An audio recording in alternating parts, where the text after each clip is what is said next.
ये तस्वीरें हम आपको नागपुर की दिखा रहे हैं, दीक्षा भूमि की। वहाँ दूर दूर तक अगर आप देखोगे ग्राउंड के कोने तक आपको भीड़ नजर आएगी। हर तरफ से स्तूप के अंदर जाने का जो है रास्ता बना हुआ है। लाखों लोग नागपुर धम्म दीक्षा के लिए आते हैं और लगातार लोग अपनी विरासत की तरफ, धम्म की तरफ लौट रहे हैं। और आज इसीलिए चीफ जस्टिस ऑफ इंडिया की जो माता जी है, उन्होंने कहा है कि मैं बाबा साहब के अनुयायी हूँ और मैं आरएसएस के कार्यक्रम में नहीं जाऊंगी। वहां से लेकर जो है ये पूरी लाइन है जो घूमते हुए जा रहे हैं। लगातार लोग आ रहे हैं और यहाँ पर एक बड़ा सा पंडाल लगा हुआ है। ये पंडाल जो आपको दिख रहा है, यहाँ पे हर आधे घंटे में दम दीक्षा दी जा रही है चारों तरफ से, और वो चारों तरफ से लोग जो हैं वो अंदर जा रहे हैं स्तूप में।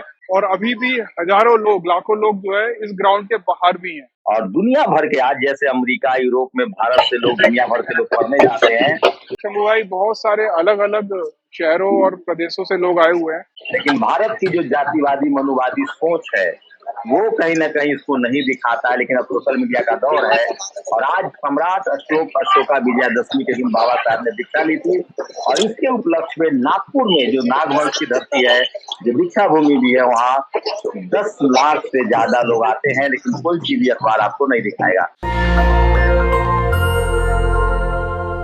नमस्कार, मैं शंभू कुमार सिंह और आप देख रहे हैं नेशनल दस्तक। आज अशोका विजयादशमी भी है। टीवी अखबार ये आपको नहीं बताएगा क्योंकि इस देश में बहुसंख्यक आबादी की सांस्कृतिक, राजनीतिक, आर्थिक हर चोरी की जाती है। सांस्कृतिक चोरी ये है कि ये सम्राट अशोक, जिन्होंने अपने बेटा और बेटी को धर्म उपदेश के लिए संघमित्रा और महेंद्र को श्रीलंका भेजा। सम्राट अशोक की धरती, बुद्ध की धरती।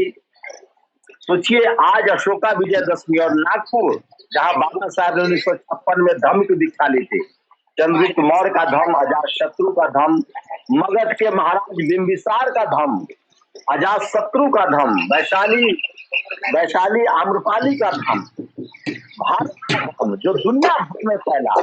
आज तक आप जाएंगे जो पूरा का पूरा जो एशिया है, खासकर ताइवान, थाईलैंड, वियतनाम, चीन, यूरोप तक जो धम्म पहुंचा, कैसे भारत की मनुवादी और जातिवादी मीडिया ने उसको खत्म कर दिया है, वो समझिए। 1956 में फिर बाबा साहेब ने धम्म की दीक्षा ली और वो जो अशोक विजयादशमी का ही दिन था जब सम्राट अशोक अशोका विजयादशमी मनाते थे।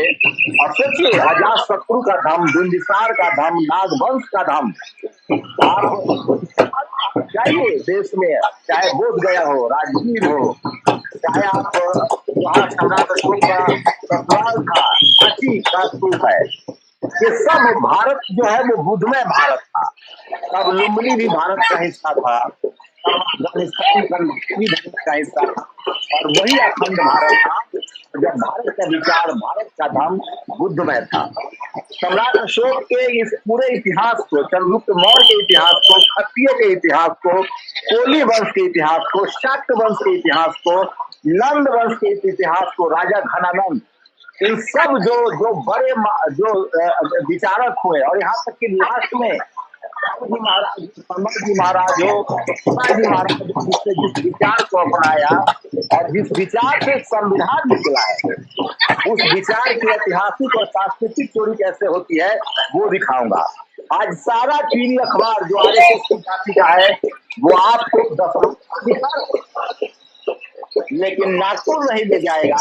जो अशोका विजयादशमी का त्योहार मनाया जाता है, धम्म दिवस मनाया जाता है, और 1956 में आज ही के दिन बाबा साहेब अम्बेडकर ने धम्म दीक्षा ली थी और कहा था कि भारत जब बुद्धमय भारत होगा तो नालंदा होंगी और भारत में घरों में ताले नहीं लगेंगे, भारत फिर से विश्व गुरु बनेगा और भारत सोने की चिड़िया होगी।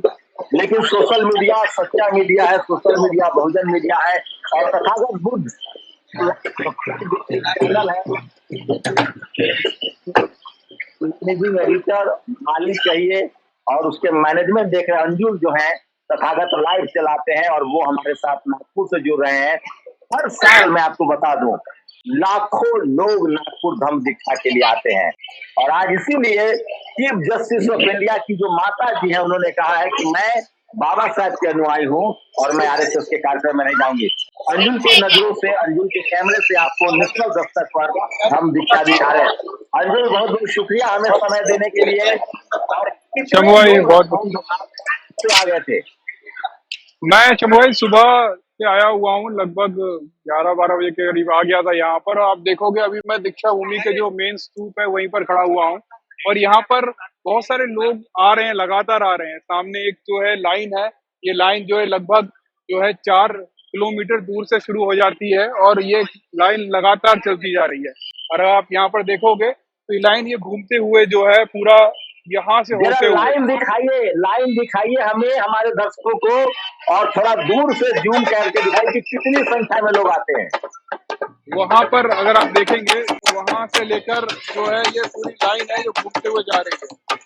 और यहाँ पे जी, आपको दिख रहे हैं ये सारे लोग हैं, यहाँ दूर दूर तक जो आपको लोग दिख रहे हैं वो सब जो है लाइन पे होते हुए इस स्तूप के अंदर जा रहे हैं। और इस स्तूप के अंदर आपको पता ही है, आप यहाँ पर कई बार आ चुके होंगे, यहाँ पर बाबा साहब अम्बेडकर का जो अस्थि कलश है वो रखा हुआ है, जिसका दर्शन करने के लिए जाते हैं। और आज के दिन मतलब ज्यादातर लोग तो 14 अक्टूबर को जो है यहाँ विजिट करते हैं, लेकिन लोग यहाँ कहते हैं कि दशहरा वाले दिन ज्यादा भीड़ होती है, डबल ट्रिपल भीड़ होती है। और ये पूरा जो इलाका है, ये रोड है, इसे कई किलोमीटर दूर से ही ब्लॉक कर दी गई है।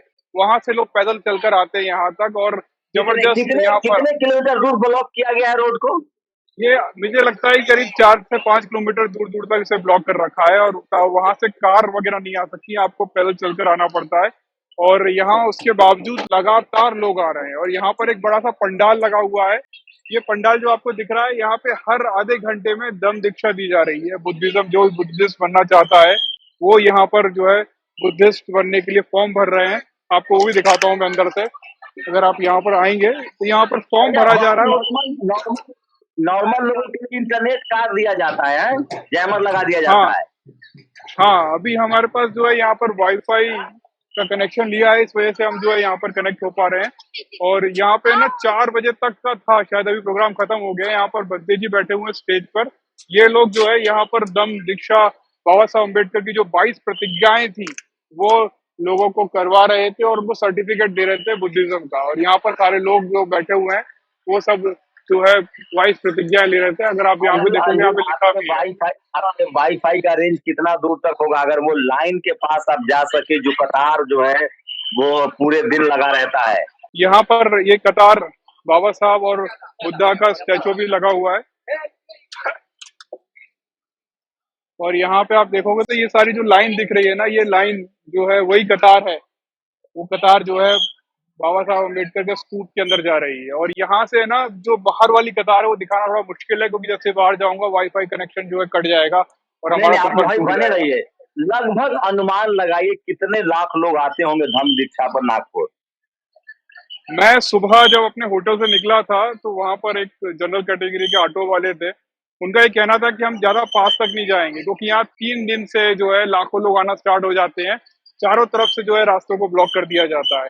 तो अब आप अंदाजा लगा लीजिए कि एक ऐसा व्यक्ति जो बाबा साहब को नहीं मानता वो भी ये बोल रहा है कि लाखों लोग आ रहे हैं। तो ज्यादातर हम लोग बड़ा चढ़ा के बता देते हैं कई बार, लेकिन यहाँ पर सच में अभी भी हजारों की संख्या में लोग हैं। वहाँ दूर दूर तक अगर आप देखोगे ग्राउंड के कोने तक आपको भीड़ नजर आएगी। हर तरफ से स्तूप के अंदर जाने का जो है रास्ता बना हुआ है चारों तरफ से, और वो चारों तरफ से लोग जो हैं वो अंदर जा रहे हैं स्तूप में। और ये मैं कंटिन्यूस देख रहा हूँ पिछले 3-4 घंटे से लगातार। ऐसा नहीं हुआ कि एक आध बार भी लाइन जो है टूट गई हो या खाली पड़ा हो, बिल्कुल भरा हुआ है।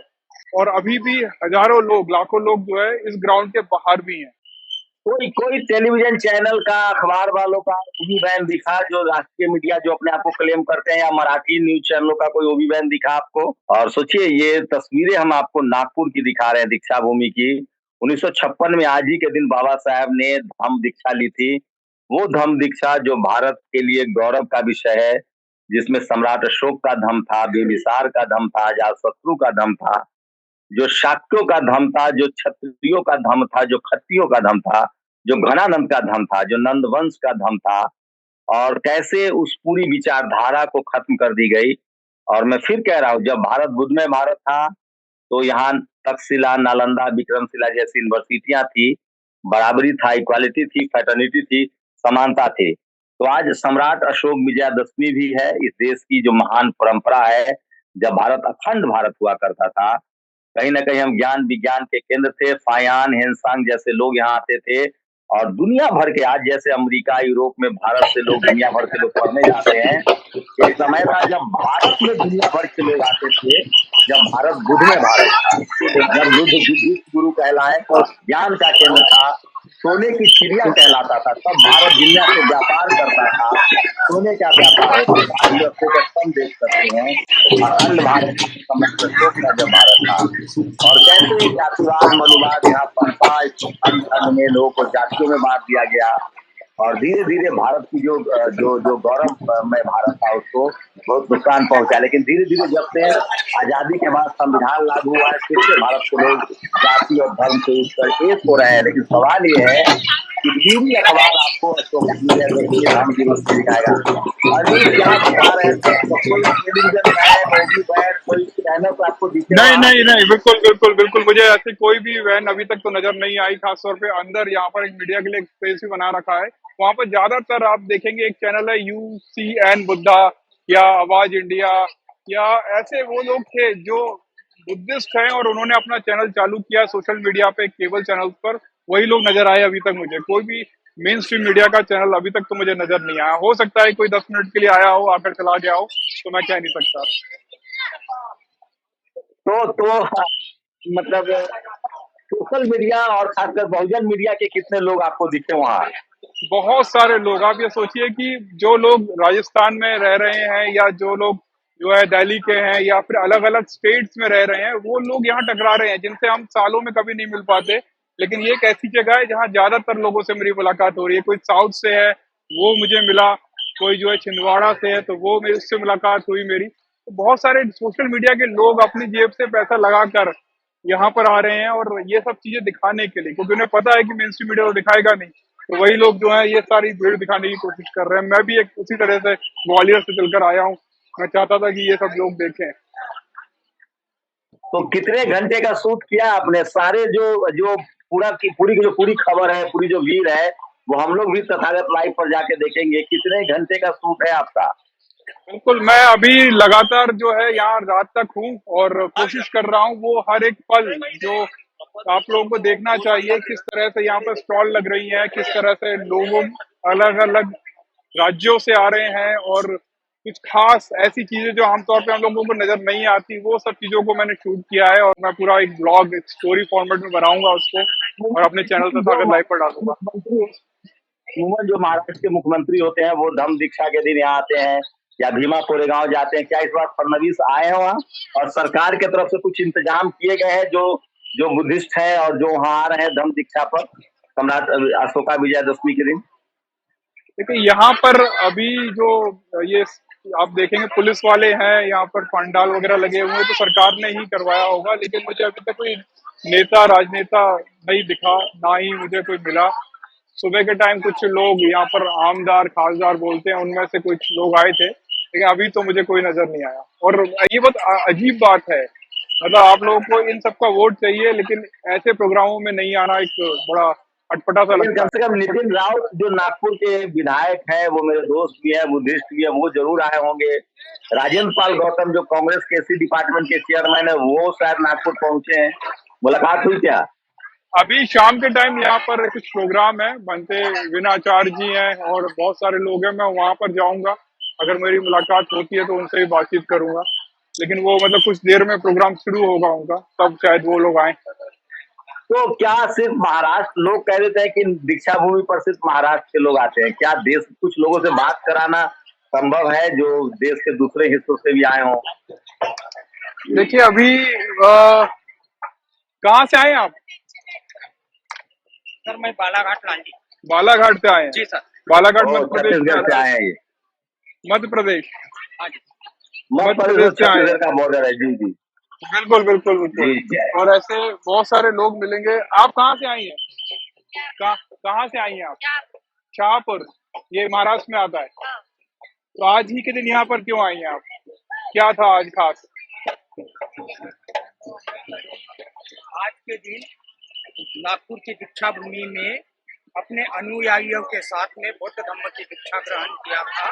बिल्कुल और बिल्कुल। अपने 5 लाख अनुयायियों को आज के ही दिन इसी दीक्षा भूमि में डॉक्टर बाबा साहब भीमराव अम्बेडकर ने उनको दीक्षित किया था और इसीलिए तो यह दिन हमारे लिए। हर साल आते हैं आप? जी सर, मैं हर साल आता हूँ और इसके साथ साथ तमाम बौद्ध अनुयायियों से मैं यही निवेदन करूंगा कि दीक्षा भूमि आने के साथ साथ आप सभी एक बार बोध गया चले और बोध गया में बिल्कुल जो बिल्कुल। हमारा महाबोधि महाविहार है उसके लिए आप आंदोलन करें, क्योंकि कई सालों से वहाँ पे हम लोग आंदोलनरत है, किंतु न बिहार सरकार न केंद्र सरकार हमारी बात को मान रहा है।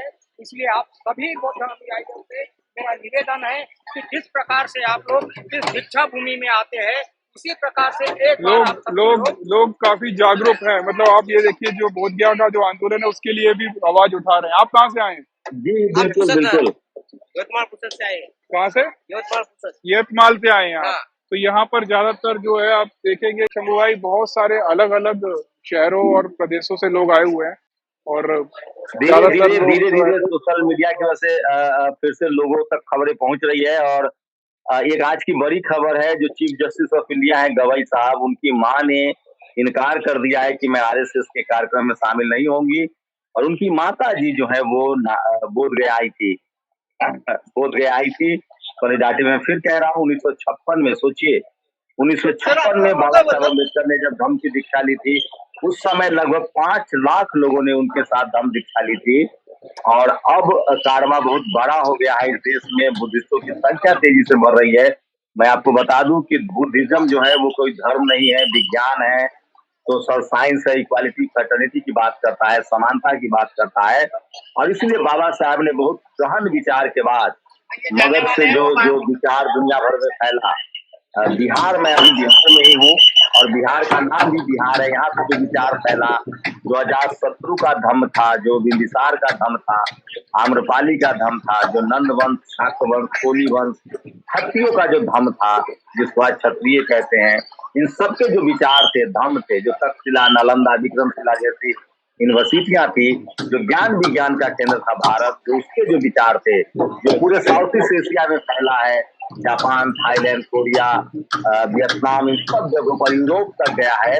लेकिन भारत की जो जातिवादी मनुवादी सोच है वो कहीं ना कहीं इसको नहीं दिखाता है। लेकिन अब सोशल मीडिया का दौर है और आज सम्राट अशोका विजयादशमी के दिन बाबा साहब ने दीक्षा ली थी और इसके उपलक्ष्य में नागपुर में, जो नागवंश की धरती है, जो दीक्षा भूमि भी है, वहाँ 10 लाख से ज्यादा लोग आते हैं। लेकिन कोई टीवी अखबार आपको नहीं दिखाएगा। नेशनल दस्तक की लगातार कोशिश होती है कि जो बहुसंख्यक आबादी है इस देश की, उसके जो राजनीतिक सांस्कृतिक बदलाव है, आर्थिक बदलाव है, उससे आपको रूबरू कराया जाए। मैं आपको बता दूं कि जो सम्राट अशोक के दौर में जो भारत था, भारत का संविधान बनने के बाद फिर से भारत मजबूत भारत होता दिख रहा है और लगातार लोग अपनी विरासत की तरफ, धर्म की तरफ लौट रहे हैं। अंजुल, कुछ कहना चाहेंगे लास्ट में आप खत्म करते हुए? मैं यही कहूंगा कि आप सब लोगों को कम से कम दीक्षा भूमि नागपुर आना चाहिए अपने जीवन में एक बार, ताकि आपको समझ सके। क्योंकि ज्यादातर आप लोगों ने पीड़ित या कहीं पिट रहे होते हैं या फिर हम पर किस तरह का अत्याचार किया जा रहा होता है, यही खबरें सुनी होती हैं। लेकिन अगर आप नागपुर आएंगे ना तो आपको पता चलेगा कि यहाँ बहुजनों की क्या पावर है, किस तरह से लाखों लोग एक दिन में इकट्ठा हो जाते हैं बिना किसी गलत कुछ खराब किए, मतलब कोई दंगा कुछ ना करते हुए, और किस तरह से उनकी ताकत आप यहाँ पे आकर फील कर सकते हैं। तो आपको भी अंदर से एक आत्मविश्वास आएगा कि जो आप बहुजनों की बात कर रहे हैं वो कोई गलत काम नहीं करते। हम लोग जो है समता की बात करते हैं, बंधुता की बात करते हैं। तो सबको यहाँ पर एक बार आना चाहिए। बिल्कुल, अगर आप धर्म के अनुयायी है, बाबा साहब के अनुयायी है, फुले, पेरियार, अंबेडकर, रविदास, कबीर के अनुयायी है, बुद्ध के अनुयायी है, तो सोचिए, पेरियार ललन सिंह यादव हो, सोनेलाल पटेल हो, इन सब लोगों ने धम्म दीक्षा ली है। और 4 बड़े केंद्र हैं जहाँ तथागत बुद्ध का जन्म हुआ, लुम्बिनी, जहाँ तथागत बुद्ध को ज्ञान प्राप्त हुआ, बोध गया, जहाँ तथागत बुद्ध ने अपने प्राण, जहाँ उनका परिनिर्वाण हुआ, कुशीनगर, और जहाँ उन्होंने पहली दीक्षा दी वो है बनारस। उसी तरह से बाबा साहब से भी जुड़े 4 है, महू जहाँ बाबा साहब का जन्म हुआ, नागपुर जहाँ बाबा साहब ने धम्म दीक्षा ली, और दिल्ली का अलीपुर द्वार जहाँ बाबा साहब ने संविधान बनाया, और चैत्य भूमि मुंबई जहाँ बाबा साहब को अंतिम विश्राम दिया गया। तो ये बड़े तीर्थ स्थल है, आप जरूर यहाँ जाइए और भारत के विरासत को महसूस कीजिए। शुक्रिया अंजुल, हमारे साथ जुड़ने के लिए और समय देने के लिए बहुत बहुत शुक्रिया। आपका बहुत बहुत धन्यवाद शंभू भाई। जय भीम, नमो बुद्धाय। जय भीम। नेशनल दस्तक की आपसे गुजारिश है कि अगर इसको बचाना चाहते हैं तो नेशनल दस्तक को सब्सक्राइब करने के लिए रेड कलर के सब्सक्राइब बटन को दबाएं, फिर बेल आइकन की घंटी दबाएं। नेशनल दस्तक को बचाने के लिए बहुत जरूरी है कि हर खबर को शेयर करें, लाइक करें, कमेंट जरूर करें।